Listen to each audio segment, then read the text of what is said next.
Comment oser être vraiment soi-même? Pourquoi a-t-on tant de mal à nous montrer naturel, authentique, tel que l'on est avec les autres? Quelles sont les étapes pour changer et oser exprimer qui l'on est? C'est ce que vous allez découvrir dans cette vidéo. Alors pour commencer cette vidéo, j'aimerais vous poser une question. Est-ce que vous appréciez les personnes qui n'ont pas de personnalité? Vous savez, ces personnes qui n'osent jamais donner leur point de vue. Ces personnes qui n'osent jamais vous contredire. Ces personnes qui veulent plaire à tout le monde. Eh bien, figurez-vous qu'il y a quelques années, je faisais partie de ces personnes qui n'osaient pas être soi-même.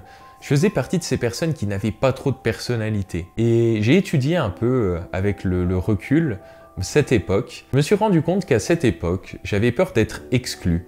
J'avais peur de ne pas être aimé. J'avais peur d'être rejeté. Alors je préférais faire le caméléon, c'est-à-dire m'adapter à mon environnement, m'adapter à mon groupe de potes, à agir de telle ou telle façon avec eux pour ne pas faire de vagues, m'adapter à ma famille, être le petit Sébastien gentil qui fait plaisir aux autres, et m'adapter aussi aux personnes que je ne connaissais pas.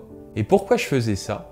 Puisque j'avais peur de me faire rejeter pour qui j'étais. Alors je préférais me faire rejeter pour des masques que je mettais, comme ça faisait moins mal. Sauf qu'à une époque, je me suis rendu compte de quelque chose, c'est que toutes les personnes qui étaient inspirantes, toutes les personnes qui ont marqué l'histoire, toutes les personnes que j'appréciais, eh bien c'était des personnes qui avaient leur propre personnalité, leurs propres rêves, leurs propres passions. C'était des personnes qui étaient différentes des autres et je me suis aussi rendu compte que c'était fatigant de ne pas être soi-même et que je n'attirais pas à moi les personnes que je voulais vraiment. J'ai d'ailleurs une anecdote à vous raconter par rapport à cette époque où j'ai commencé à me montrer plus naturel, plus authentique.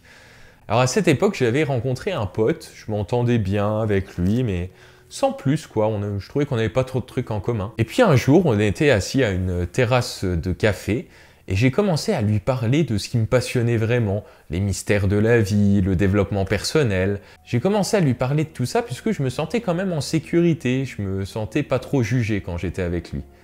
Et ce qui s'est passé, c'est que lui était aussi passionné par tous ces sujets, mais il n'en avait jamais parlé. Peut-être de peur d'être jugé ou d'être exclu. Et ce qui est génial, c'est que depuis cette époque, on a tissé des liens super soudés et maintenant il fait partie de mes meilleurs amis. Donc oser être soi-même, ça permet de renforcer les liens qu'on a avec les autres et ça permet d'attirer des personnes qui nous correspondent vraiment. On devient un peu comme un aimant. On repousse les personnes qui ne nous correspondent pas et on attire les personnes qui nous correspondent. Alors oser être soi-même, c'est aussi être courageux. C'est être courageux, oser être rejeté, oser être exclu de certaines personnes, oser paraître bizarre auprès de certaines personnes. Alors bien sûr, le chemin vers l'expression de qui l'on est vraiment, elle est assez philosophique cette phrase, vous pouvez remettre en arrière si vous avez besoin de la réécouter plusieurs fois. Eh bien, je pense que ça se fait par étapes. Personnellement, la première étape, ça a été de me montrer plus authentique, de montrer plus mes émotions, de montrer plus mes faiblesses, auprès de ma famille. Alors je sais que certaines personnes ont des familles où les relations sont tendues et c'est quand même triste de se dire que on n'arrive pas à être soi-même avec sa propre famille. Alors la deuxième étape, ou peut-être la première pour certains, ça va être ensuite de se montrer vulnérable, de se montrer authentique, de se montrer comme on est vraiment avec nos amis. Puis ensuite, la troisième étape, ça va être, je pense, de le faire avec toutes les autres personnes, avec les inconnus, et aussi dans les moments où il y a un fort enjeu émotionnel. Et je pense que c'est vraiment super important d'être soi-même dans les relations de couple, mais dès le début. Puisque ça vous est sûrement déjà arrivé, ou vous connaissez des personnes à qui c'est arrivé, si on n'est pas soi-même au début, eh bien on va se rendre compte que au bout de quelques mois, qu'on nous a menti, qu'on nous a arnaqué, que la personne avec qui l'on est n'est pas vraiment celle que l'on croyait qu'elle était.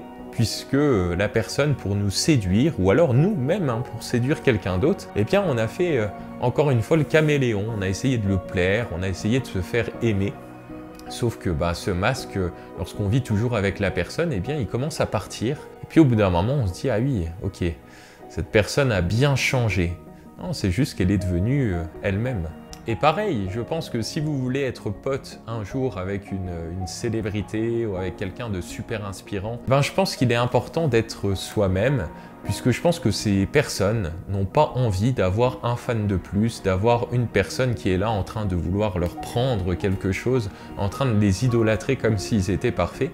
Je pense que c'est important de se montrer sur le même pied d'égalité, de parler à la personne normalement, puisque sinon la personne va se dire ok, c'est un fan de plus et c'est comme s'il n'y avait pas de don et d'échange. C'est comme si cette personne voulait que prendre et n'avait rien à nous donner, alors qu'une relation, c'est un échange entre donner et recevoir. Donc voilà, pour conclure cette vidéo, je pense que le monde n'a pas besoin de plus de moutons, de plus de clones, mais a besoin de plus de bergers, de plus de personnes ayant leur propre personnalité, ayant un regard différent sur le monde. Alors avant de quitter, j'aimerais que ce message touche un maximum de personnes. Donc comment faire? On est à l'ère d'Internet, l'ère du numérique. Eh bien, partage cette vidéo à un maximum de monde, que ce soit sur des groupes Facebook, que ce soit à tes amis, et dis-moi dans les commentaires si ce message t'a parlé, si ça t'a touché, si tu es d'accord ou pas d'accord, parce que je ne prétends pas avoir la science infuse, hein,